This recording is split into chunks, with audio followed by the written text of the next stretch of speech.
நாளை உனக்கு தேர்வு இருக்கிறது. ஆனால் நீ முதலிரவு கொண்டாட வேண்டும் என்று சொல்கிறாய். ஒருவேளை உனக்கு இந்த இரவை பற்றி சரியாக தெரியவில்லை என்று நினைக்கிறேன். ஆல்வின் தன் மனைவி தில்சாவிற்கு எச்சரிக்கை கொடுத்து கொண்டிருந்தான். ஒரு விபத்தினால் அவள் ஆல்வினிடம் ஒப்படைக்கப்பட்டு அவனது மனைவியாக்கப்பட்டிருந்தாள். நான் ஒன்றும் சிறுபிள்ளை இல்லை. இன்னும் 4 மாதங்களில் எனக்கு 18 வயது முடிந்துவிடும். எனக்கு என் உரிமை வேண்டும். இல்லை என்றால் தில்சாவிற்கு அன்று தேர்வு எழுதி முடிக்க மிகவும் தாமதமாகிவிட்டது. வழக்கமாக தேர்வு மதியம் 2 மணிக்கே முடிந்துவிடும். ஆனால் கடைசி கேள்வியை தீர்க்க அவளுக்கு அதிக நேரம் தேவைப்பட்டது. அவள் ஆசிரியையிடம் கூடுதல் நேரம் கேட்டாள். அவள் தேர்வை எழுதி முடித்து விட்டாள். இப்போது மன நிம்மதியுடன் இருந்தாள். ஆனால் அவளது வகுப்பு தோழிகள் அனைவரும் அவளை விட்டுவிட்டு சென்று விட்டனர். அவள் அங்கே தனியாக இருந்தாள். வானிலையும் மிகவும் மோசமாக இருந்தது. திடீரென பலத்த மழை பெய்ய தொடங்கியது. பள்ளி வளாகத்திற்குள் அவள் நீண்ட நேரம் நின்றிருந்தாள். அனைவரும் சென்று பள்ளி மூடும் நேரம் வந்ததும் அவள் கட்டாயமாக வெளியே வர வேண்டியிருந்தது. அப்போது ஆட்டோவோ பேருந்தோ எதுவும் கண்ணில் படவில்லை. வீட்டிற்கு செல்ல அவளுக்கு எந்த வழியும் தெரியவில்லை. அவள் வாகனத்திற்காக காத்திருந்தாள். ஆனால் எதுவும் வரவில்லை. ஒருவேளை அனைவரும் சென்று விட்டார்களோ என்று பயந்தவள் மெல்ல வீட்டிற்கு நடக்கத் தொடங்கினாள். வழியில் ஏதேனும் வாகனம் கிடைத்தால் அதில் ஏறிக்கொள்ளலாம் என்று நினைத்தாள். ஆனால் நீண்ட தூரம் நடந்த பிறகு அந்த வெறிச்சோடிய சாலையில் அவளுக்கு ஒரு விசித்திரமான பயம் ஏற்பட்டது. மாலை நேரம் நெருங்கி கொண்டிருந்தது. மேகமூட்டத்தால் இருள் சூழ்ந்திருந்தது. அவளது பிரச்சனைக்கு எந்த தீர்வும் தெரிவதாக இல்லை. சாலையில் நடந்து கொண்டிருந்த போது ஒரு கடையில் அமர்ந்திருந்த 4-5 சிறுவர்கள் அவளது கண்ணில் பட்டனர். அவர்கள் முதலில் அவளை பார்த்து கேலி செய்து அசிங்கமாக பேசி கொண்டிருந்தனர். அவள் எதையும் பொருட்படுத்தாமல் தன் வழியில் நடந்து கொண்டிருந்தாள். ஆனால் அந்த சிறுவர்கள் அத்துடன் நிறுத்தவில்லை. அவளை பின்தொடரத் தொடங்கினர். மழையில் அவள் நனைந்து சொட்டி கொண்டிருந்தாள். பயத்தில் அவள் தன் நடையின் வேகத்தை அதிகரித்தாள். ஆனால் அந்த சிறுவர்கள் அவளுக்கு சற்று பின்னால் தொடர்ந்து வந்து கொண்டிருந்தனர். சில நேரங்களில் பாட்டு பாடினார்கள். சில நேரங்களில் அவளை கூப்பிட்டார்கள். ஆனால் அவள் திரும்பி பார்க்கவில்லை. கடவுளின் பெயரை மனதிற்குள் உச்சரித்தபடி வேக வேகமாக முன்னேறி சென்றாள். கடவுளே, உதவிக்கு யாரையாவது அனுப்பிவை என்று மனமுருகி வேண்டினாள். யாராவது உதவிக்கு வரமாட்டார்களா என்று அவள் ஏங்கினாள். அந்த சிறுவர்கள் அவளை சூழ்ந்து சித்திரவதை செய்வதற்குள் யாராவது வர வேண்டும் என்று நினைத்தாள். அவர்கள் ஒருவரோ இருவரோ இருந்திருந்தால் அவள் தைரியமாக எதிர்த்து போராடி இருப்பாள். ஆனால் இப்போது அவளால் அது முடியாது. அவள் மிகுந்த பயத்தில் இருந்தாள். உதவி செய்ய அருகில் யாருமே தென்படவில்லை. ஒரு பெண் எவ்வளவு தைரியமானவளாக இருந்தாலும் எதிரே 4 ஆண்கள் இருக்கும்போது தன் மானத்தை காப்பாற்றிக் கொள்ளும் போராட்டத்தில் அவள் பலவீனமடைந்து விடுகிறாள். அப்போது சாலையின் மறுபுறம் ஒரு பெரிய சிவப்பு நிற கார் செல்வதை கண்டாள். அவளுக்கு சற்று நிம்மதியாக இருந்தது. அவள் யோசிக்காமல் கையை உயர்த்தி அந்த காரிடம் உதவி கேட்டாள். அந்த காரும் அவள் அருகில் வந்து நின்றது. காரில் இருந்த அந்த மனிதனுக்கு ஒரு பெண் இந்த சாலையில் மழையில் நனைந்து தனியாக செல்வதை பார்த்ததும் சூழல் புரிந்துவிட்டது.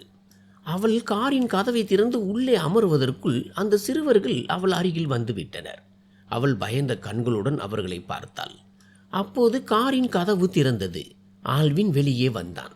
என்ன விஷயம்? நீங்கள் யார்? எதற்காக இந்த பெண்ணை பயமுறுத்துகிறீர்கள் என்று அவன் அதிகாரமான குரலில் கர்ச்சித்தான். அவர்களில் ஒருவன் அவளை வக்கிரமாக பார்த்தபடி சொன்னான், ஹலோ, இங்கே ஹீரோவாக நடிக்க வேண்டாம். இந்த பெண்ணை அமைதியாக எங்களிடம் ஒப்படைத்து விடுங்கள். உங்கள் பெரிய காரை காட்டி எங்களை பயமுறுத்தாதீர்கள். ஆல்வின் அந்த சிறுவனை ஒரு முறை பார்த்தான். அவர்களுக்கு சுமார் 20 வயது இருக்கும். ஆனால் வெறி கொண்டு அவர்கள் அந்த பெண்ணை துரத்தி கொண்டிருந்தனர். அவளுக்கோ வெறும் 17 வயது தான் இருக்கும். அவள் ஆல்வினை உதவி தேடும் கண்களுடன் பார்த்தாள். ஆல்வின் ஏதேனும் சொல்வதற்குள் அவள் சட்டென்று கதவை திறந்து காரினுள் ஏறி அமர்ந்தாள். அங்கே தான் பாதுகாப்பாக இருப்போம் என்று அவள் நம்பினாள். வெளியே இருந்தால் அந்த சிறுவர்கள் அவளை சிதைத்து விடுவார்கள் அல்லது இழுத்து சென்று விடுவார்கள் என்று அவளுக்கு தெரியும். ஆல்வின் காருக்குள் குனிந்து ஏதோ ஒன்றை எடுத்தான். அவன் வெளியே வந்ததும் அவனை பார்த்த அந்த சிறுவர்கள் தலைதெறிக்க ஓடினர். அவனது கையில் இருந்த துப்பாக்கியை பார்த்ததும் அவர்களின் வெறி பயமாக மாறியது. பெண்ணை விட அவர்களுக்கு தங்கள் உயிரே முக்கியமாக தெரிந்தது. அவர்கள் சாலையில் இருந்து மறைந்த வேகம் அனைவரையும் வியக்க வைத்தது. ஆல்வின் காருக்குள் வந்து அமர்ந்தான். அந்த பெண் அவனை ஒரு முறை நிமிர்ந்து பார்த்தாள். பிறகு பார்வையை தாழ்த்தி கொண்டாள். அவள் அவனுக்கு நன்றி சொல்ல விரும்பினாள். ஆனால் அவளிடம் அதற்கான துணிச்சல் இல்லை. நீங்கள் எங்கே செல்ல வேண்டும் என்று அவன் அந்த பெண்ணை ஏறிட்டு பார்க்காமலேயே நிதானமாக கேட்டான். அவள் தன் வீட்டை பற்றி விவரங்களை கூறினாள். ஏற்கனவே மிகவும் தாமதமாகிவிட்டது, எப்படியாவது சீக்கிரம் வீட்டிற்கு செல்ல வேண்டும் என்று அவள் துடித்தாள். கார் சிறிது தூரம்தான் சென்றிருக்கும். அப்போது காரில் இருந்த மொபைல் போன் ஒலித்தது. அழைப்பை ஏற்றதும் ஒரு எச்சரிக்கை குரல் காரில் எதிரொலித்தது. பாஸ், நீண்ட நேரமாக ஒரு கார் உங்களை பின்தொடர்கிறது. உங்கள் பாதுகாப்பிற்காக காரை வேறு பாதைக்கு திருப்புங்கள். இதை கேட்ட ஆல்வின் கண்ணாடி வழியாக பார்த்தான். பின்னால் ஒரு கார் அதிவேகமாக துரத்தி கொண்டு வருவது தெரிந்தது. அவன் நகரின் புகழ்பெற்ற தொழிலதிபர், பெரிய அந்தஸ்து கொண்டவன். ஒருவேளை அந்த பகையின் காரணமாகவே யாரோ அவனை துரத்துகிறார்கள் என்று புரிந்தது. தயவு செய்து இங்கேயே யூட்டன் எடுத்து தொடர்ந்து ஓட்டுங்கள். சிறிது நேரத்தில் மெய்காப்பாளர்கள் உங்களை சூழ்ந்து பாதுகாப்பு அளிப்பார்கள் என்று மீண்டும் அந்த தகவல் வந்தது. அவன் பதற்றத்துடன் காரை திருப்பி வேறு பாதைக்கு சென்றான். அருகில் அமர்ந்திருந்த அந்த பெண்ணின் இதய துடிப்பு அதிகரித்தது. என்னை எங்கே அழைத்து செல்கிறீர்கள்? தயவு செய்து என்னை என் வீட்டில் விட்டு விடுங்கள். என் அம்மாவும் தம்பியும் மிகவும் கவலைப்படுவார்கள் என்று அவள் கெஞ்சினாள். ஏற்கனவே அவள் பயத்தில் இருந்தாள். இப்போது இந்த மனிதன் காரை வேறு பக்கம் திருப்பியது அவளை இன்னும் அச்சுறுத்தியது. பின்னால் இருந்து எச்சரிக்கைகள் தொடர்ந்து வந்து கொண்டே இருந்தன. அவன் காரின் வேகத்தை மிகவும் அதிகரித்தான். சீட் பெல்ட் அணிந்திருந்தும் அவளால் தன்னை சமாளிக்க முடியவில்லை. தயவு செய்து என்னை உங்களுடன் அழைத்து செல்லாதீர்கள். என்னை தரையிலேயே இறக்கி விடுங்கள். நான் எப்படியாவது வீடு போய் சேர்கிறேன் என்று அவள் மீண்டும் மீண்டும் வேண்டினாள். ஆனால் அவன் அவள் பேச்சை கேட்கவில்லை. அந்த சூழலில் அவளை இறக்கி விடுவது அவளது உயிருக்கே ஆபத்தாக முடியும் என்பதை அவன் நன்கு அறிவான். தன் பாதுகாப்பில் இருப்பவர்களின் உயிரையும் மானத்தையும் காப்பது தன் கடமை என்று அவன் கருதினான். சிறிது நேரத்திற்கு பிறகு அவன் நகரின் பரபரப்பான நெடுஞ்சாலைக்கு வந்தான். இப்போது ஆபத்து நீங்கிவிட்டதாக அவனுக்கு தகவல் கிடைத்தது. யார் தன்னை துரத்தினார்கள் என்பதை பிறகு விசாரிக்கலாம் என்று நினைத்தான். அதற்கு முன் அந்த பெண்ணிடம் பேசி அவளை வீட்டின் முன்விட விரும்பினான். ஆனால் அந்த பெண் வழி நெடுகிலும் அவனை பாடாய்படுத்திவிட்டாள். கடவுள் புண்ணியமாக என்னை வீட்டில் விட்டுவிடுங்கள் என்று அவள் கைகளை கூப்பி அழுதாள். அவள் மிகவும் அப்பாவி பெண்ணாக தெரிந்தாள். அவளது பயத்தை பார்க்கும்போது அவனுக்கு பரிதாபமாக இருந்தது. ஒருவேளை காலதாமதமானால் வீட்டில் உள்ளவர்கள் தன்னை என்ன செய்வார்களோ என்ற பயம் அவளை வாட்டியது. இதில் அவளது தவறும் இல்லை, ஆல்வினின் தவறும் இல்லை. விதி இப்படித்தான் விளையாட விரும்பியதோ என்னவோ. அவள் காரில் அமர்ந்து அழுது கொண்டே இருந்தாள். தான் அவளை காப்பாற்றவே இறக்கிவிடவில்லை என்று ஆல்வின் அவளுக்கு புரிய வைக்க முயன்றான். ஆனால் அவளுக்கு தன் உயிரை விட தன் குடும்பத்தாரை பார்த்தால் தான் அதிக பயமாக இருந்தது. ஆல்வின் அவளை பார்த்தபடியே காரை ஓட்டினான். அந்த நேரத்தில் திருமதி சந்திரா மிகவும் மோசமான நிலையில் இருந்தார். மதியம் 2 மணிக்கே தேர்வு முடிந்திருக்க வேண்டும். ஆனால் இப்போது மாலை 6 மணி ஆகியும் தில்சா வீடு திரும்பவில்லை. கவலை அவரை சூழ்ந்தது. அவர் அசோக்கை பள்ளிக்கு அனுப்பி பார்த்தார். அசோக் அங்கு சென்று விசாரித்துவிட்டு அவள் ஏற்கனவே கிளம்பிவிட்டாள் என்று வந்து சொன்னான். இன்று தாமதமானதால் அவளது தோழி அவளை விட்டுவிட்டு வந்து விட்டாள். அசோக் அவளை சுற்றிலும் தேடி பார்த்தான். ஆனால் அவள் கிடைக்கவில்லை. சந்திரா அழுது அழுது ஓய்ந்து போனார். அவருக்கு 2 பிள்ளைகள். கணவர் இறந்து 5 ஆண்டுகள் ஆகிறது. அவர் கஷ்டப்பட்டு தன் வாழ்க்கையை நடத்தி கொண்டிருந்தார். 2 பிள்ளைகளில் தில்சா மூத்தவள். அசோக் அவளை விட 3 வயது இளையவன். தில்சாவிற்கு இப்போது 17 வயது. 4 ஆண்டுகளுக்கு முன்பு அவளது அப்பா இறந்த பிறகு அவர்கள் ஆதரவற்றவர்களாக மாறினர். இருந்தும் சந்திரா தைரியத்தை இழக்காமல் பிள்ளைகளை படிக்க வைத்தார். ஆனால் இப்போது ஒரு இனம் புரியாத பயம் அவரை வாட்டியது. இன்னொரு பக்கம் தில்சாவின் அத்தை அந்த பெண்ணை பற்றி அவதூறாக பேசி வீட்டை ரணகலமாக்கி கொண்டிருந்தார். அன்று அவர் வீட்டிற்கு வருவார் என்று சந்திரா எதிர்பார்க்கவில்லை. அண்ணி, நான் அன்றே சொன்னேன், அண்ணன் இறந்த பிறகு இவளை வீட்டோடு உட்கார வை என்று. நீங்கள் கேட்கவில்லை. இதோ இப்போது இரவு ஆக போகிறது. உங்கள் மகளை காணவில்லை. தில்சாவின் அத்தை நந்தினி நஞ்சை கக்குவது போல பேசி வீட்டை தலைகீழாக மாற்றிக்கொண்டிருந்தார். சந்திரா அவர் பேச்சால் வேதனை அடைந்தாலும் தன் மகளுக்காக பரிந்து பேசினார். தன் மகள் தவறான எதையும் செய்ய மாட்டாள் என்று அவரது இதயம் சொன்னது. ஏன் பதற்றப்படுகிறீர்கள்? அவள் சற்று நேரத்தில் வந்து விடுவாள். பள்ளியில் ஏதேனும் கூடுதல் வேலை இருந்திருக்கும் என்று அவர் மகளுக்கு ஆதரவாக சொன்னார். ஆனால் அது நந்தினியை இன்னும் ஆத்திரப்படுத்தியது. எங்களுக்கு என்ன கவலை, அப்படி என்ன வேலையை அவள் இவ்வளவு நேரம் செய்து கொண்டிருக்கிறாள் என்று நந்தினி கத்தினாள். சந்திரா மௌனமானார். அப்போது வாசலில் ஒரு கார் வந்து நின்றது.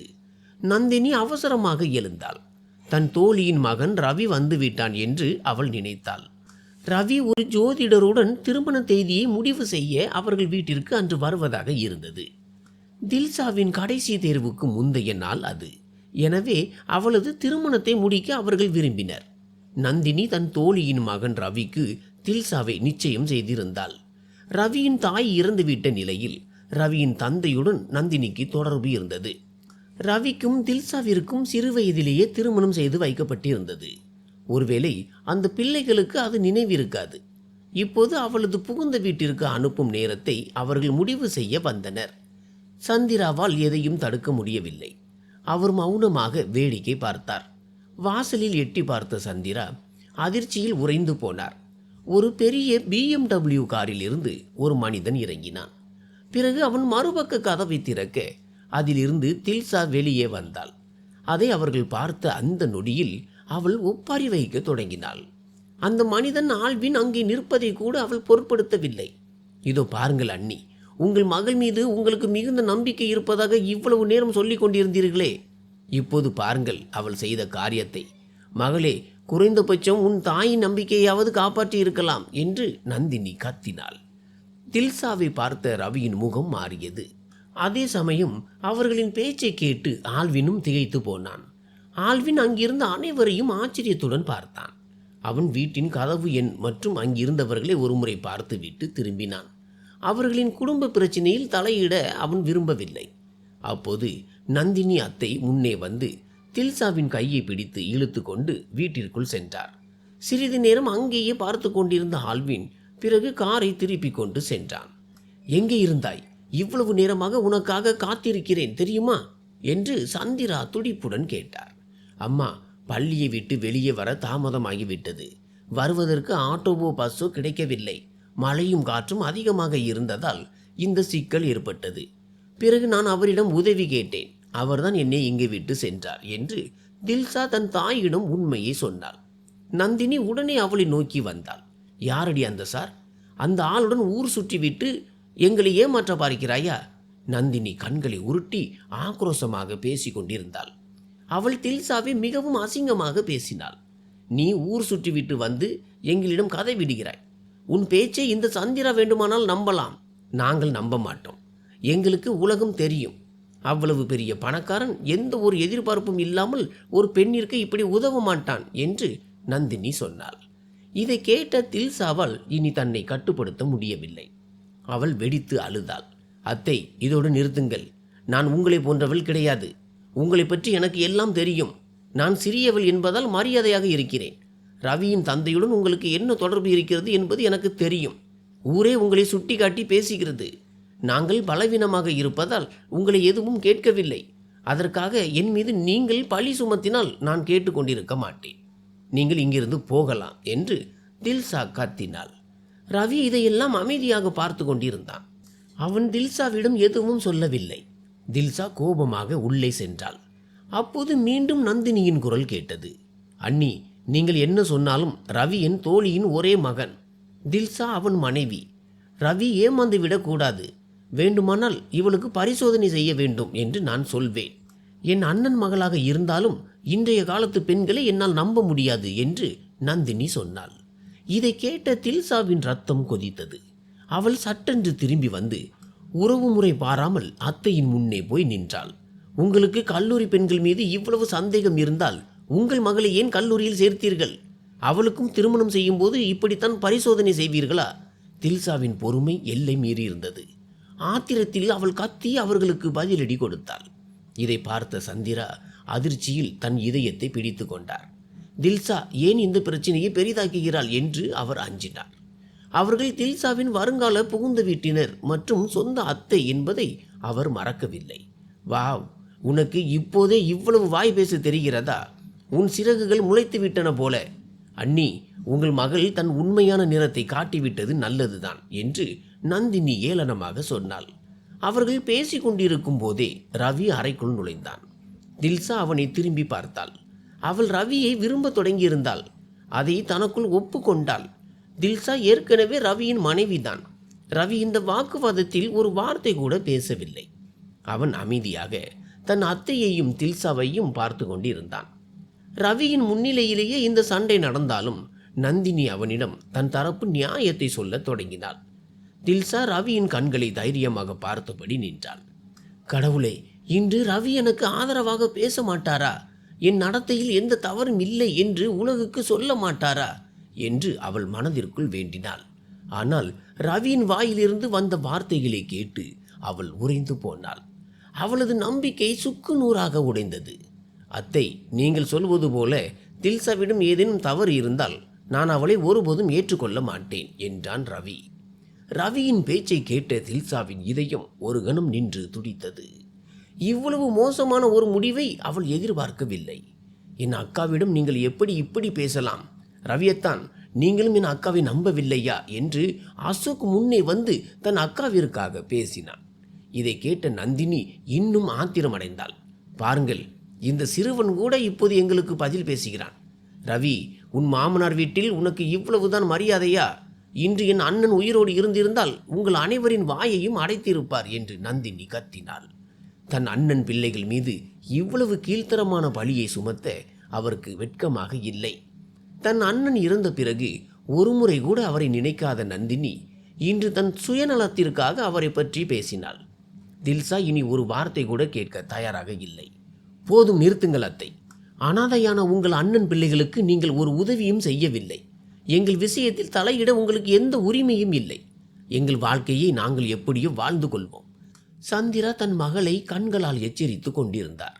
ஆனால் தில்ஷாவால் தன்னை கட்டுப்படுத்த முடியவில்லை. அவள் வெடித்தாள். ரவியின் கண்களில் தனக்கான வெறுப்பை அவள் கண்டாள். இன்று தனக்கு ஆதரவாக நிற்காதவன் நாளை எப்படி தன் வாழ்க்கை துணையாக இருக்க முடியும்? வாழ்க்கை முழுவதும் தான் இப்படி தவித்தே வாழ வேண்டியிருக்கும் என்பது அவளுக்கு புரிந்தது. பேச்சு மேலும் வளர்வதற்குள் வாசலில் யாரோ வரும் சத்தம் கேட்டது. கதவு திறந்தது. உள்ளே நுழைந்த ஆல்வினை பார்த்த அனைவரும் அதிர்ச்சியடைந்தனர். பாதி தூரம் சென்ற ஆல்வினுக்கு தில்ஷாவின் நினைவே வந்து கொண்டிருந்தது. அந்த பெண் எந்த தவறும் செய்யவில்லை. ஆனால் மிகவும் பயந்திருந்தாள். அவளது அத்தையின் கத்தல் அவனது காதுகளில் ஒலித்து கொண்டே இருந்தது. அந்த வீட்டில் அவளுக்கு இனி இடம் இருக்காது என்று அவனுக்கு புரிந்தது. தில்ஷாவிற்கும் தனக்கும் எந்த தொடர்பும் இல்லை என்று விளக்கம் அளிக்கவும் அவளுக்கு ஆதரவாக இருக்கவுமே அவன் திரும்பி வந்தான். ஆனால் அவன் மீண்டும் வந்தது தில்ஷாவின் உயிருக்கே ஆபத்தாக முடியும் என்று அவன் நினைக்கவில்லை. ஆல்வினை பார்த்ததும் நந்தினி அத்தை மீண்டும் ஆத்திரமடைந்தார். இதோ இவன்தான், இந்த ஆள். இவனுடன் தான் ஊர் சுற்றிவிட்டு வருகிறாள். பாருங்கள், அவளுக்கு பரிந்து பேச திரும்பவும் வந்துவிட்டான். நாங்கள் எல்லோரும் போய்விட்டோம் என்று நினைத்து வந்திருப்பான் போல என்று நந்தினி கத்தினாள். நந்தினி, அசோக், ரவி என அனைவரும் ஆல்வினை வியப்புடன் பார்த்தனர். அவன் ஏன் திரும்ப வந்தான்? ஏற்கனவே வீட்டில் கலவரம் நடந்து கொண்டிருக்கும் போது ஆல்வின் வந்தது எரியும் நெருப்பில் எண்ணெயை ஊற்றியது போலானது. தில்ஷாவிற்கும் அவனுக்கும் ஏதோ தொடர்பு இருக்கிறது என்பதை இது உறுதிப்படுத்துவது போல இருந்தது. நந்தினி தெருவையே கூட்டி சத்தம் போட்டு கொண்டிருந்தாள். தயவு செய்து நான் சொல்வதை கேளுங்கள். அந்த பெண் மீது எந்த தவறும் இல்லை என்று சொல்லவே நான் வந்தேன் என்று ஆல்வின் தொடங்கினான். ஆனால் ரவி யோசிக்காமல் ஆல்வினின் சட்டையை பிடித்து தள்ளினான். ஆல்வின் திகைத்து போனான். இன்று வரை யாரும் அவனிடம் இப்படி நடந்து கொண்டதில்லை. ரவி எவ்வளவு பெரிய தவறு செய்கிறான் என்பது அவனுக்கு தெரியவில்லை. இருப்பினும் தில்ஷாவின் மரியாதையை கருதி ஆல்வின் அமைதியாக இருந்தான். ரவி மீண்டும் அவனை தாக்க கையை ஓங்கிய போது ஆல்வின் சற்றென்று ரவியின் முகத்தில் ஒரு அறை விட்டான். ரவி நிலை தடுமாறி பின்னால் விழுந்தான். அவனது உதட்டில் இருந்து இரத்தம் கசிந்தது. ஆல்வின் மிகுந்த கோபத்தில் இருந்தான். இனி அவனால் எதையும் பொறுக்க முடியாது. தில்ஷா பயத்தில் நடுங்கிக் கொண்டிருந்தாள். இதையெல்லாம் அவள் விரும்பவில்லை. ரவி சிரமப்பட்டு எழுந்து நின்றான். அவன் தன் அத்தையை பார்த்து சொன்னான், நான் எல்லோருக்கும் முன்னால் தில்ஷாவிற்கு விவாகரத்து கொடுக்கிறேன். எங்களுக்கிடையிலான உறவு முடிந்து விட்டது. 2 நாட்களில் விவாகரத்து பத்திரங்கள் உன் வீட்டிற்கு வரும். அதில் கையெழுத்திடு. எனக்கு உன்னுடன் வாழ விருப்பமில்லை. இதை கேட்ட நந்தினியின் முகத்தில் புன்னகை பூத்தது. அவள் எதிர்பார்த்தது இதுதான். தில்சா ரவியின் வாழ்க்கையில் இருந்து நிரந்தரமாக வெளியேற வேண்டும் என்பதற்காகவே நந்தினி இவ்வளவு பெரிய கலவரத்தை உருவாக்கினாள்.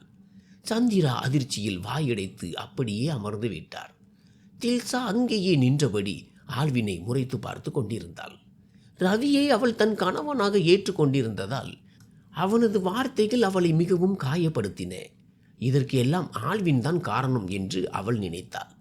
இளம் வயதில் ஏற்படும் காதல் சில நேரங்களில் இதயத்திற்கு பெரும் சுமையாகி விடுகிறது. தில்சாவின் விஷயத்திலும் அதுதான் நடந்தது. அவள் ரவியை நேசித்தாள், அவனுடன் வாழ விரும்பினாள். ஆனால் இந்த விபத்து அவளது கனவுகள் அனைத்தையும் சிதறடித்தது.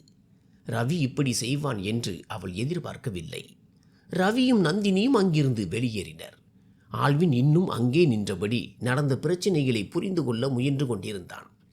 தில்சா வேகமாக காருக்கு அருகில் வந்து, இது எல்லாம் உங்களால் தான் நடந்தது, நீங்கள் ஏன் திரும்ப வந்தீர்கள், அப்போதே என்னை இறக்கிவிட சொன்னேனே என்று ஆல்வினின் சட்டையை பிடித்து கத்தினாள். அவளது கண்கள் கண்ணீரால் நிறைந்திருந்தன. ஆல்வினுக்கு அவள் மீது பரிதாபம் ஏற்பட்டது. அவன் மௌனமாக வருத்தத்துடன் அவளை பார்த்தான்.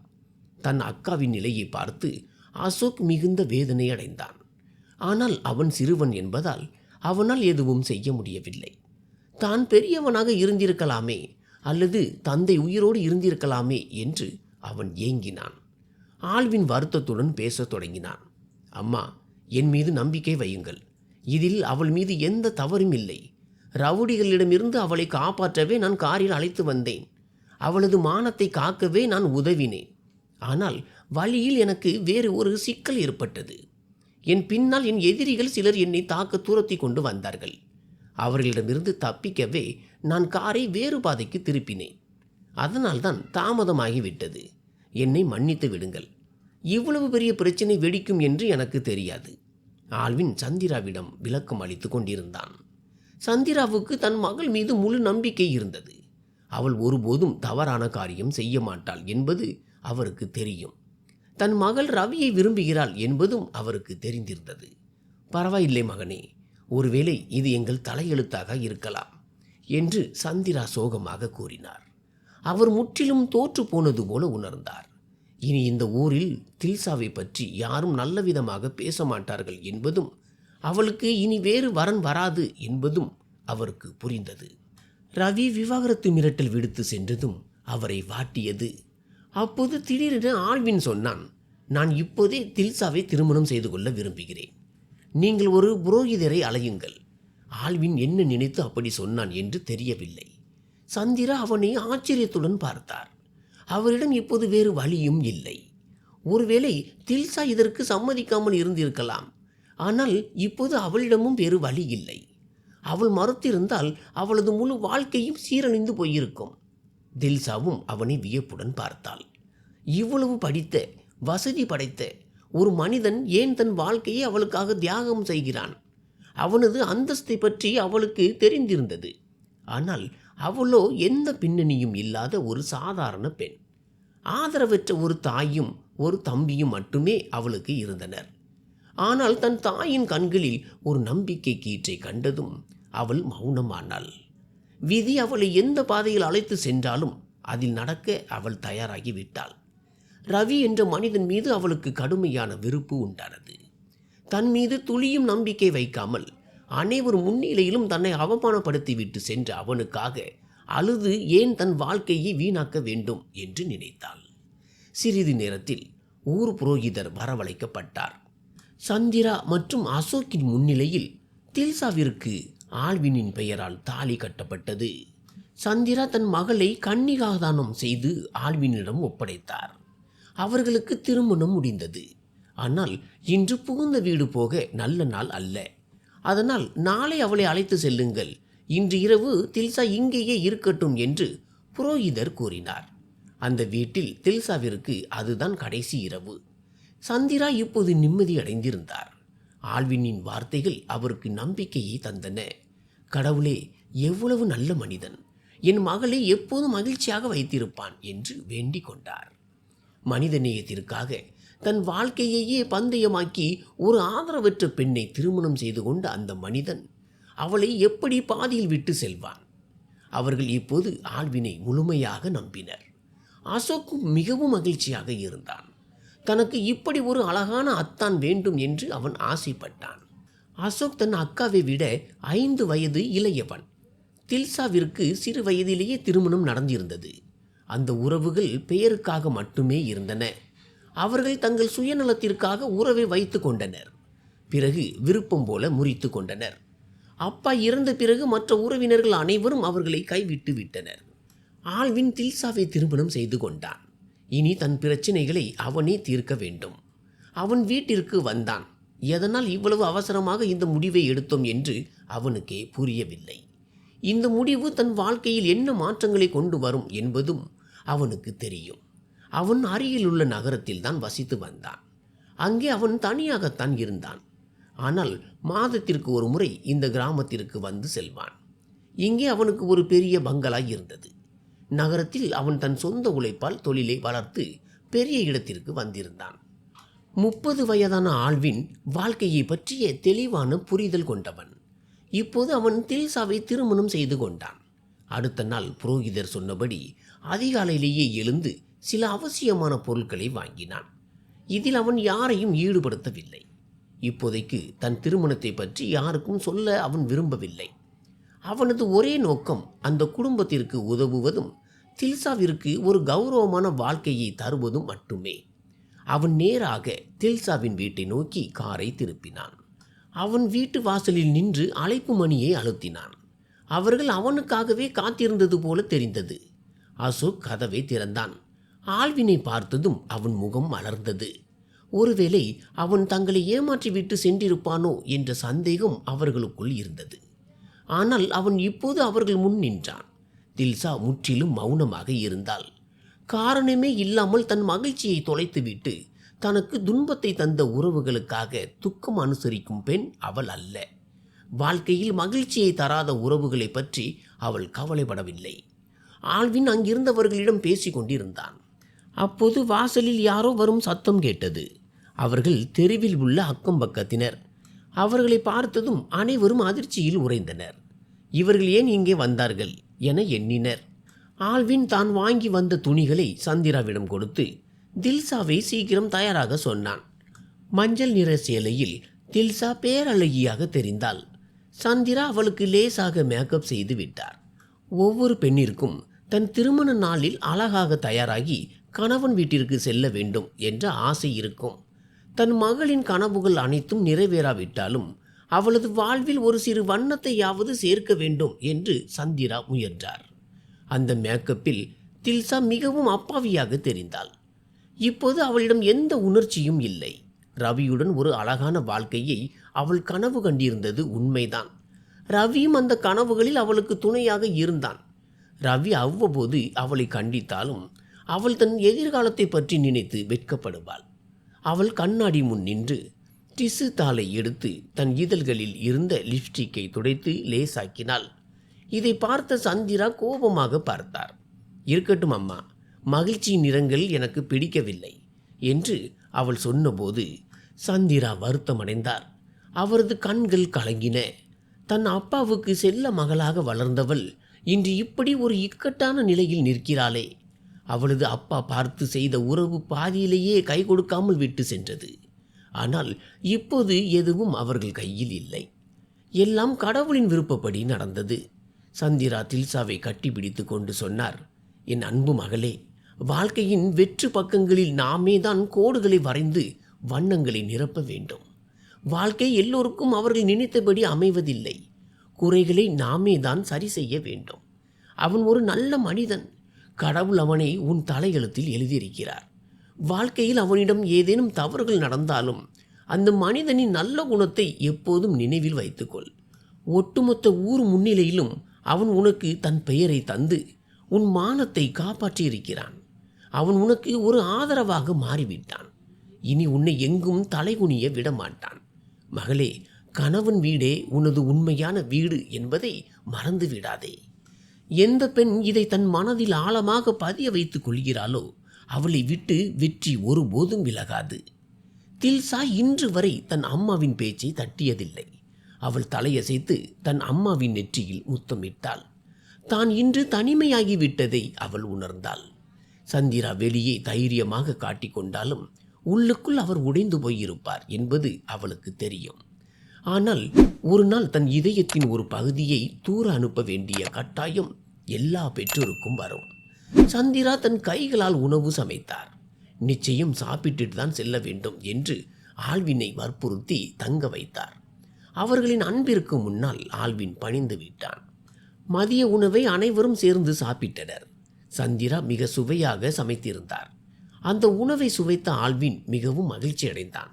அத்தை, நீங்கள் மட்டும்தான் இவ்வளவு சுவையாக சமைப்பீர்களா, அல்லது உங்கள் மகளுக்கும் இது தெரியுமா என்று அவன் வேண்டுமென்றே கேட்டான். தில்சா ஏதேனும் பேச மாட்டாளா, அவளது தயக்கம் நீங்காதா என்பதே அவனது நோக்கமாக இருந்தது. இதை கேட்டு சந்திரா சிரித்தார். ஆமாம், என் மகள் மிக சிறப்பாக சமைப்பாள். வீட்டு வேலைகள் அனைத்தையும் நான் அவளுக்கு கற்றுக் கொடுத்திருக்கிறேன். சந்திராவின் பேச்சை கேட்டு ஆல்வின் நெகிழ்ந்து போனான். சிறிது நேரத்தில் ஆல்வின் கிளம்ப தயாரானான். தில்சா தன் அம்மாவை கட்டியணைத்து கதறி அழுதாள். அசோக் அவளது சாமான்களை காரில் ஏற்றினான். இன்று அவள் நிரந்தரமாக தன் புகுந்த வீட்டிற்கு புறப்பட்டாள். அவளுக்கு தன் அப்பாவின் நினைவு வாட்டியது. பிறந்த வீட்டை போன்ற ஒரு இடம் பெண்ணிற்கு வேறெங்கும் கிடைப்பதில்லை. காரில் அமர்ந்த பிறகும் அவள் அழுது கொண்டே இருந்தாள். ஆல்வின் அவளை ஒரு முறை பார்த்துவிட்டு அமைதியானான். ஆனால் அவளது அழுகை அவனது இதயத்தை வருத்தியது. தில்சா, தயவு செய்து அழாதே. நான் உனக்கு எந்த கட்டுப்பாடும் விதிக்க மாட்டேன். நீ எப்போது வேண்டுமானாலும் உன் அம்மாவை பார்க்க போய் வரலாம் என்று ஆல்வின் அவளுக்கு ஆறுதல் கூறினான். தில்சா தன் மூச்சை இழுத்து கொண்டு டிஸ்ஸு தாளை வைத்து துடைத்தபடி அவனை பார்த்தாள். நீங்கள் எப்படி என்னை அனுமதிப்பீர்கள்? நீங்கள் தானே சொன்னீர்கள், எப்போதாவது ஒரு முறைதான் உன்னை பிறந்த வீட்டிற்கு அழைத்து செல்வேன் என்று. ஆல்வின் இதை கேட்டு புன்னகைத்தான். அவள் பேசத் தொடங்கியதே அவனுக்கு நிம்மதியாக இருந்தது. எதையும் நட்பில் இருந்து தொடங்க வேண்டும் என்று அவன் முடிவு செய்திருந்தான். ஏன் நான் உன்னை எப்போதாவது அழைத்து செல்ல வேண்டும்? உன் மனதிற்கு தோன்றும் போதெல்லாம் நீ போகலாம். ஆல்வினின் பேச்சை கேட்டு தில்சாவின் கண்களில் வியப்பு தெரிந்தது. ஆல்வின் உண்மையிலேயே மிக நல்ல மனிதனாக தெரிந்தான். அவன் அவளை சற்று நேரம் ஆச்சரியத்துடன் பார்த்துவிட்டு பார்வையை தாழ்த்தி கொண்டான். இப்போது அவளுக்குள் ஒரு புதிய பயம் எழுந்தது. ஆல்வினின் வீட்டில் யார் யார் இருப்பார்கள்? அங்கு தன்னை எப்படி வரவேற்பார்கள்? தன்னை அழைத்து செல்ல ஏன் யாரும் வரவில்லை? இந்த கேள்விகள் அவளது மனதில் ஓடிக்கொண்டே இருந்தன. சிறிது நேரத்திற்கு பிறகு ஒரு அழகான வீட்டின் முன் கார் நின்றது. தில்சா வியப்புடன் அந்த வீட்டை நிமிர்ந்து பார்த்தாள். இவ்வளவு பெரிய வீடு ஆல்வினுடையதா? தில்சாவின் இதழ்களில் ஒரு புன்னகை அரும்பியது. இவ்வளவு பெரிய வீட்டில் தான் வாழ்வோம் என்று அவள் கனவில் கூட நினைத்திருக்க மாட்டாள். அவள் நினைத்த மனிதன் மாறினானே தவிர மற்றபடி அவளது வசதிகள் குறையவில்லை. ஆல்வின் காரை விட்டு இறங்கி கதவை திறந்து அவளை உள்ளே வர சொன்னான். அவளுடன் சேர்ந்து வீட்டிற்குள் நுழைந்தான். வேலைக்காரன் அவர்களின் சாமான்களை எடுத்துக்கொண்டு ஆல்வினின் அறைக்கு சென்றான். தில்சாவும் அவனுக்கு பின்னால் அறைக்குள் சென்றாள். ஆல்வின் அவனிடம், தில்சா, நீ உன் சாமான்களை பக்கத்து அறைக்கு மாற்றிவிடு. நீ அங்கேயே தங்கலாம். உனக்கு எது தேவை என்றாலும் வேலைக்காரர்களிடம் கேள். இது உன் வீடு என்றான். இதை கேட்ட தில்சா அவனை வியப்புடன் பார்த்தாள். அவன் என் கணவன், நான் அவன் மனைவி. பிறகு ஏன் தனித்தனி அறையில் இருக்க வேண்டும் என்று அவள் யோசித்தாள். ஏன் நான் உங்களை விட்டு தனியாக இருக்க வேண்டும்? நாம் ஒரே அறையில் தான் தங்குவோம். ஏனெனில் நாம் கணவன் மனைவி. கணவனும் மனைவியும் ஒரே அறையில் தான் இருப்பார்கள் என்றாள் தில்சா. ஆல்வின் அவளை ஆச்சரியத்துடன் பார்த்து, நிச்சயமாக நாம் கணவன் மனைவிதான். ஆனால் உனக்கு இன்னும் வயது மிகவும் குறைவு என்று நான் நினைக்கிறேன். நீ என்னுடன் தங்க தேவையில்லை என்று மென்மையாக புரிய வைக்க முயன்றான். அவள் ஒருபடி முன்னே வந்து, இல்லை, எனக்கு ஒன்றும் அவ்வளவு சிறிய வயது இல்லை என்றாள். அவன் தன்னை சிறியவள் என்று சொன்னது அவளுக்கு பிடிக்கவில்லை. நாளை உனக்கு தேர்வு இருக்கிறது அல்லவா, நீ அதற்கு தயாராக வேண்டும் என்று ஆல்வின் பேச்சை மாற்ற முயன்றான். இல்லை, அதுதான் என் கடைசி தேர்வு. தேர்வுகள் முடிந்துவிட்டன என்று அவள் சட்டென்று பதிலளித்தாள். அவளது பதில்களால் ஆல்வின் மௌனமானான். அவள் கர்வத்துடன் சென்று படுக்கையில் அமர்ந்தாள். அவர் என் கணவன் என்று நான் ஏற்றுக்கொண்ட பிறகு என்னை மனைவியாக ஏற்க அவருக்கு என்ன பிரச்சனை என்று அவள் நினைத்தாள். தன்னை சிறுமி என்று சொன்னதால் அவளுக்கு இன்னும் 3 நாட்களில் தேர்வு இருப்பதை மறைத்து பொய் சொன்னாள். பாடங்களை பிறகு படித்து கொள்ளலாம், ஆனால் இன்று இரவு தன் கணவனுடன் இருக்க வேண்டும் என்று அவள் உறுதியாக இருந்தாள். அவளது பிடிவாதத்தை கண்டு ஆல்வின் திகைத்து போனான். அவள் தன் உடைகளை மாற்றிக்கொண்டு தயாரானாள்.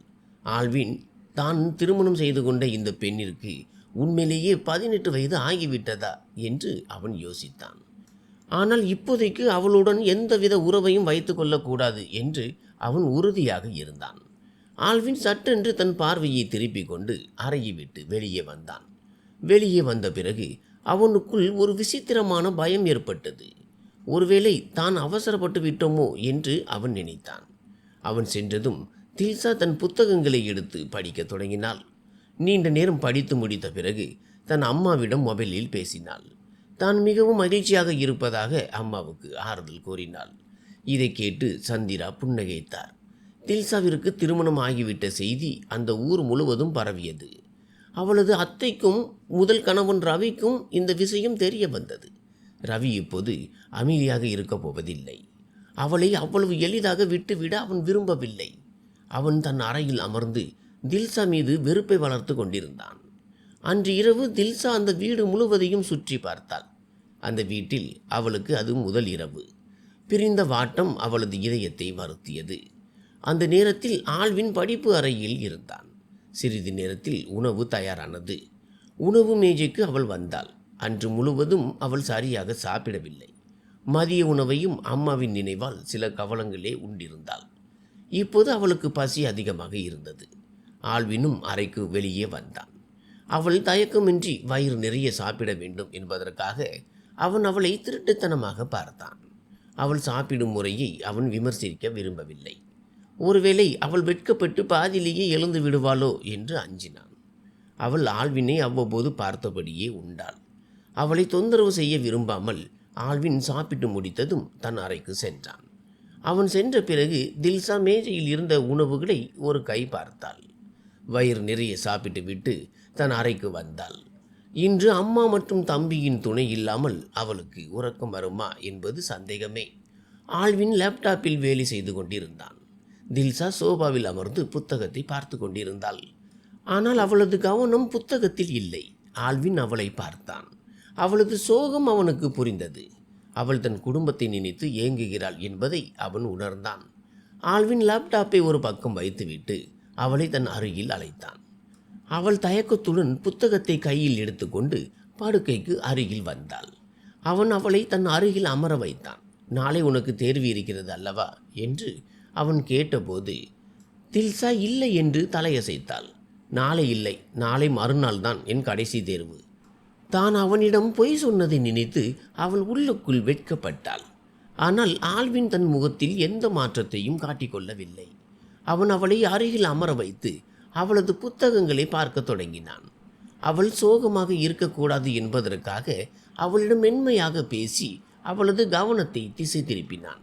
சிறிது நேரத்தில் அவன் அவளுக்கு பாடம் சொல்லிக் கொடுக்க தொடங்கினான்.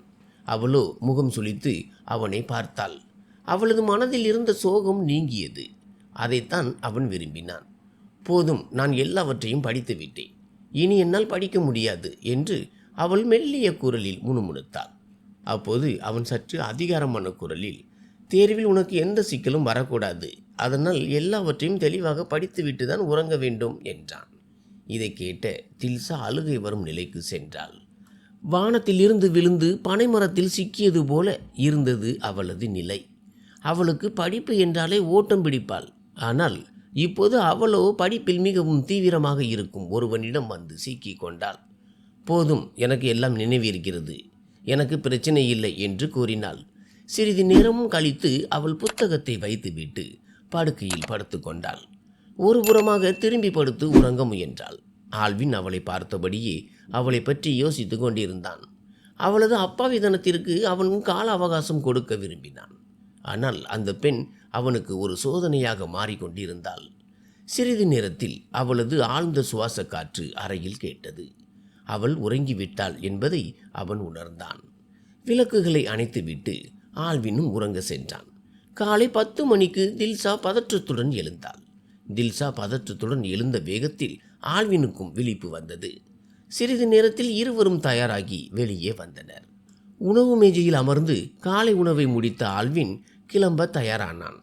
வீட்டில் நிம்மதியாக இரு, உனக்கு எது தேவை என்றாலும் இங்கே வேலைக்காரர்கள் இருக்கிறார்கள், உன் படிப்பில் கவனம் செலுத்து, உடம்பை பார்த்துக்கொள் என்று கூறி விடைபெற்றான். அன்று சந்திராவும் அசோக்கும் அவளை பார்க்க வந்தனர். அவர்களை பார்த்ததும் தில்சா மற்றற்ற மகிழ்ச்சி அடைந்தாள். மதிய உணவை அவர்களுடன் சேர்ந்து உண்டாள். மாலை வரை அவர்களுடன் நேரத்தை செலவிட்ட பிறகு அவர்கள் வீட்டிற்கு புறப்பட்டனர். ஆல்வினின் உத்தரவுப்படி டிரைவர் அவர்களை பத்திரமாக வீட்டில் கொண்டு போய் விட்டார். தன் மகளின் வாழ்க்கை மகிழ்ச்சியாக இருப்பதை எண்ணி சந்திரா நிம்மதியடைந்தார். அன்று இரவு ஆல்வின் வீட்டிற்கு வர மிகவும் தாமதமானது. அவன் வருவதற்குள் தில்சா அவனுக்காக காத்திருந்து அப்படியே உறங்கி போயிருந்தாள். உறங்கிக் கொண்டிருந்த தில்சாவை தொந்தரவு செய்யாமல் ஆல்வின் அமைதியாக உடை மாற்றிக்கொண்டு படுக்கையில் சாய்ந்தான். தான் தாமதமாக வருவது குறித்து அவளிடம் சொல்ல முடியாமல் போனதற்காக அவன் வருந்தினான்.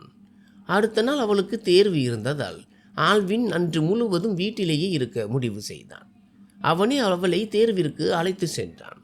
தேர்வு முடிந்ததும் நீ நன்றாக தயாராகு, நாம் கடைவீதிக்கும் அழகு நிலையத்திற்கும் செல்லலாம் என்று ஆல்வின் கூறினான். இதை கேட்டு தில்சா மிகுந்த உற்சாகம் அடைந்தாள். அவள் வேக வேகமாக தயாராக தொடங்கினாள். ஆல்வின் அறைக்கு வெளியே சென்றிருந்தான். அப்போது அறையில் இருந்த ஆல்வினின் மொபைல் போன் ஒலித்தது. தில்சா பார்த்தபோது ஆல்வினுக்கு ஒரு அழைப்பு வந்திருந்தது. அவன் அங்கே இல்லை. மீண்டும் மீண்டும் அதே எண்ணிலிருந்து அழைப்பு வந்தது. அது சேமிக்கப்படாத ஒரு புதிய எண். தில்சா நடுங்கும் கைகளுடன் மொபைலை எடுத்தாள்.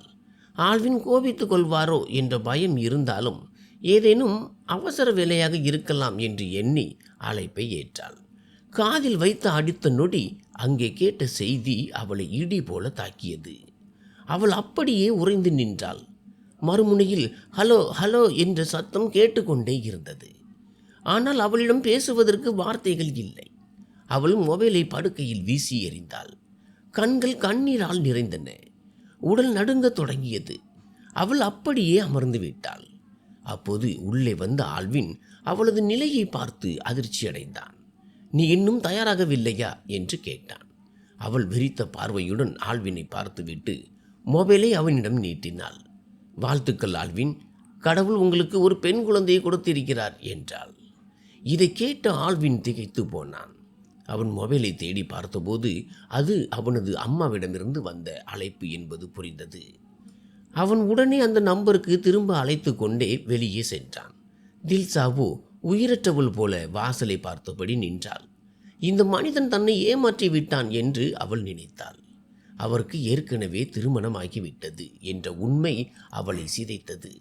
அவரது முகமூடி வெறும் 2 நாட்களில் கிழிந்து விட்டது என்று அவள் எண்ணினாள். அவள் தன் தலைவிதியை எண்ணி கண்ணீர் வடித்தாள். விதி அவளிடமிருந்து அனைத்தையும் பறித்து விட்டது. அவளுக்கென்று எதுவுமே மிஞ்சவில்லை. சிறிது நேரத்திற்கு பிறகு ஆல்வின் திரும்பி வந்தான். தன் பைகளை எடுத்து சாமான்களை அடுக்கத் தொடங்கினான். அவள் சோபாவில் அமர்ந்து அவனை மௌனமாக பார்த்து கொண்டிருந்தாள். ஆல்வின் அவளிடம் சொன்னான், நான் சில நாட்களுக்கு மட்டும் பங்களாவிற்கு செல்கிறேன். அதுவரை நீ இங்கேயே இரு. உன் உடம்பை பார்த்துக்கொள், எதையும் போட்டு குழப்பிக் கொள்ளாதே.